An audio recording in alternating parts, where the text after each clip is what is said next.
Hi everybody. So we left class last on Tuesday with this equation, this v equals d over t equation, and I want to sort of talk to you a little bit more about how we actually go ahead and apply equations to physics problems. As I said on Tuesday, the most basic physics equation is v equals d over t, and you figured out how fast the car goes by figuring out how far it goes, dividing that by the time it took to travel, how far it went. And we call that a velocity. And the unit comes from just taking a displacement, which is meters, and a time, which is seconds, and dividing meters divided by seconds, and that gives you the unit for velocity, meters per second. So I kind of hope that makes a little bit of sense to you. And I'm sorry I don't have my stylus here, so I'm actually doing all this with my index finger here and no pen, so forgive me if it looks a little weird, and if you hear tapping, that's just me tapping on my screen. But I want to sort of show you how we attack physics problems, at least in the beginning of the year. And it sort of has to do with this idea that we start out with the 5 kinematic quantities, the things that we want to know about how things are moving, and those are the velocities that they are moving, and I'm actually going to put 2 of them in, and you'll understand why in a second. Acceleration, time, and distance, or displacement. And the idea is you want to try and fill out as much of the information as you can about those 5 quantities, about every problem that we can deal with. Now, there are 2 velocities because sometimes we deal with objects that are moving in constant velocity that don't change their speed. But sometimes we do look at things that are moving in non-constant velocity, or where they're accelerating, where we have a beginning speed, or what we call an initial velocity, a VI, and a final velocity, or a VF, which is the speed that they're going at the end of the time that we're looking at them. So you'll see this as we go throughout the year, that every single kinematics problem I have, I start with these 5 things, VI, VF, A, T, D. And we're going to employ this over a few problems. I just want to sort of give you a crash course in how we use the equations. And you're going to get 3 new equations today or this evening that I hope that you write down and put on your physics, your equation sheet, besides just this one. Okay, so let's talk about this. A ball, let's take a look at this problem. A ball rolls along a table taking 3 seconds to travel 6 meters. Calculate the ball's velocity. So, we know a few things. We know that the ball is moving for 3 seconds. That sounds like a time. And we know that the ball goes 6 meters, and that is a displacement. And I'm telling you to calculate the velocity, and I don't really tell you that there's an acceleration. So we can make the assumption, unless I ask you for an acceleration, or unless I tell you that there's an acceleration, you can assume that the acceleration is 0 meters per second squared. And that meters per second squared is a weird label, a weird unit, and we're going to try and unpack that in the next couple of days. But for now, just go with it. The accelerations are in meters per second squared. So we're looking for a velocity with no acceleration, which means we're going to be using this equation, v equals d over t, and because there's no acceleration, there is no VI or VF, there is just the one constant velocity. So there's no VI or VF in this particular scenario, there is just a velocity. And we know that the acceleration is 0 meters per second squared because we kind of assume by looking around the problem that there's no acceleration. We know the time is 3 seconds, and we know the displacement is 6 meters. And we're going to use the equation, v equals d over t, and we're going to calculate v equals 6 over 3. 6 over 3, last time I checked, is 2 meters per second. So 6 meters and 3 seconds. And you just do the dividing. 6 divided by 3 is 2. So that's your first little foray into a real-life chemistry problem. Or, I'm sorry, chemistry problem. It's a physics problem.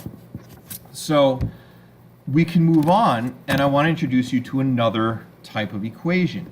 And this is a little more, it's a little trickier. It's a little more to think about. And, I've sort of written these with the idea of using a particular equation as I'm writing them. So the next equation I want to introduce you to is VF equals VI plus AT. Final velocity is initial velocity plus the acceleration times the time. So this equation is what you use when you don't have a displacement to deal with. So I'm going to make a chart again. VI, VF, A, T, D, or F, there you go. A car starts at rest and accelerates at 3 meters per second squared. How fast is it going at the end of 5 seconds? So we are given some information, and we are asked to find some other information, and there's some other stuff that we just don't have. Like I said here, we don't have a displacement. This equation, you don't need a displacement. So displacement is kind of off the books for me. I don't care about it. A car starts at rest. Well, how fast are you going if you're at rest? 0 meters per second. And it accelerates at 3 meters per second squared. Okay, so that's an acceleration. And we're looking for how fast we're going at the end of 5 seconds. Good afternoon, ladies. Hold on. Please pardon the interruption. Thank you, Mr. Mackinac. So back to what I was saying. We have some quantities within the problem that we know, and we also are missing a displacement that isn't even mentioned, and they're not asking for it. They, me, are not asking for it. But what we do have is an initial velocity that's at rest, and we know that's 0 meters per second. And we have a final velocity that we're looking for, so we don't know what that is. We know the acceleration is 3 meters per second squared, and we know the time is 5 seconds. Okay? So we can use this equation. We'll talk about how to choose the proper equation in a little bit, but we can use this equation to do a little bit of algebra and figure out that final velocity. So VI is 0 plus the acceleration is 3 times the time is 5. And we're assuming it's all in the positive direction because in the problem it's a positive 3. So 5 times 3 is 15.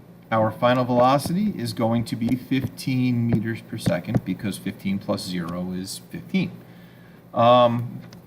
So that's sort of how we start doing and teasing out different physics issues. We can make a prediction. If a car starts at rest and goes 3 meters per second squared for 5 seconds, it's going to end up going 15 meters per second. It's going to go faster and faster and faster.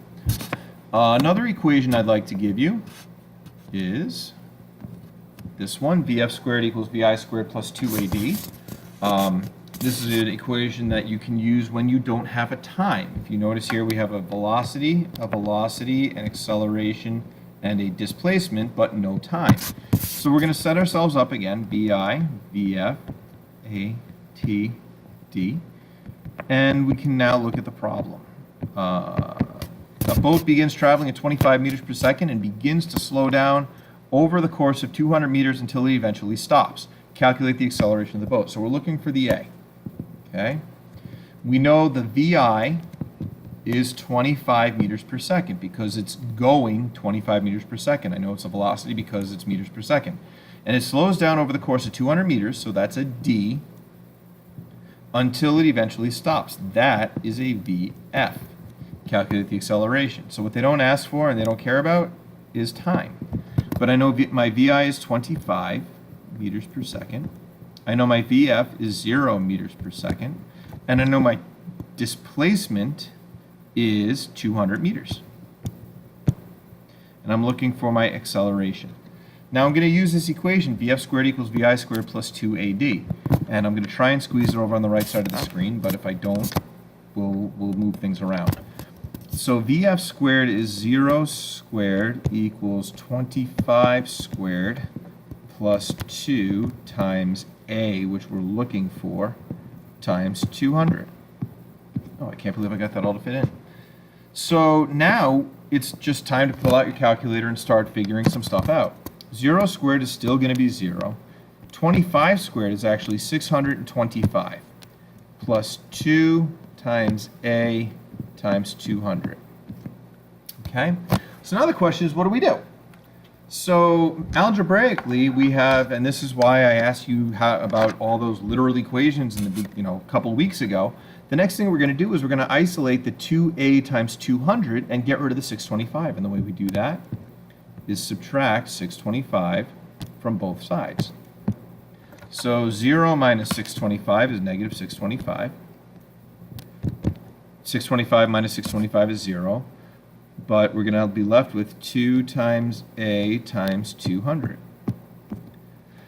I hope this is making sense. So the next thing I'm going to do is multiply 2 times 200, and that's going to be 400 times a, and that's negative 625.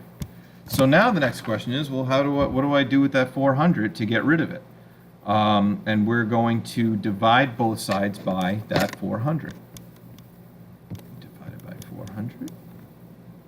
And extend page, because I need more room.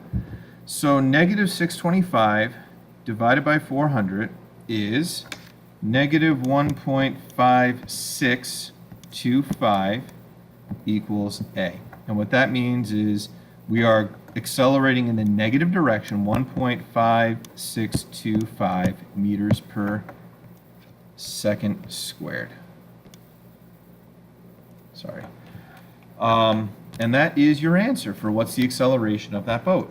Algebraically, I hope it makes sense. And as we talk more about physics, I believe you're going to be a little more comfortable using these equations, but also these quantities. The last one I want to show you is d equals VIT plus 1/2 AT squared. And this is a good one when you're missing the VF, because there's no VF in the equation. So again, we're going to start, and I'm going to have to slide back and forth here. VI, VF, ATD. A car is already moving at 20 meters per second, so that's a VI, and accelerates at 3 meters per second squared, that's an A, to pass another car. If the maneuver takes 5 seconds, that's a time, to accomplish how far, that's a displacement, does the car travel in that time. So they're asking us for the displacement, the D. They don't give us the VF, but we know the VI, and that is 20, positive. We know the A is positive 3 meters per second. And we know the time is 5 seconds. Equals, equals, and equals. Now we're looking for what that D is going to be. So D equals VIT plus 1/2 AT squared. D equals 20. All I'm doing is plugging in from this stuff into the equation. 20 is VI, T is 5, plus 1/2 A, which is 3, times 5 squared. So 20 times 5, last time I checked, is 100, plus 1/2 of 3 times 5 squared. So 5 squared, I'm going to do this in a calculator. I'm going to start with PEMDAS. 5 squared is 25, times 3 is 75, times 1/2 is 37.5. So 37.5. So D is 100 plus 37.5, which is 137.5 meters. And that is how you attack a question when you need to use D equals VIT plus 1/2 AT squared. In class, we're going to go over how to decide which equation you want to use. But for right now, I'm hoping that this just sort of, you've gotten the 3 equations written down. If you didn't, go back and get them. And we'll pick this up in class on Thursday. I hope that helped, and enjoy the rest of your night.